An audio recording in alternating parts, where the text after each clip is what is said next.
So even though we knew and we know now that there's so much competition, we decided to go after this old business model by just providing transparency to the industries.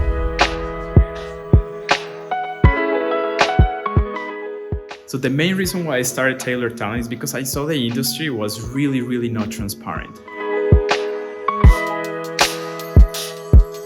For example, I noticed that there are companies who would charge a client $10, $12, $15,000. They would pay 1/3 of that salary to the candidate. They would pocket more than half as part of their profit. And none of these different parties knew how much money was being kept by the company. So that's why I decided to change this model. I thought it was extremely unfair.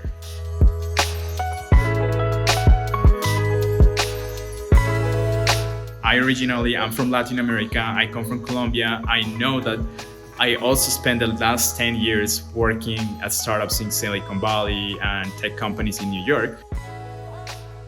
And obviously there's a lot of companies who realize there's a big gap between salaries in the US and salaries in Latin America, even though the skill sets are very similar for tech talent, and start exploiting this.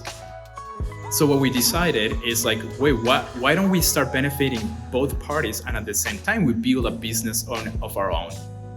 So essentially, when a client comes to us, they already know how much they can expect to pay for, let's say, a DevOps engineer, a QA engineer, a software developer, and how much the candidate is gonna keep and how much we're gonna keep.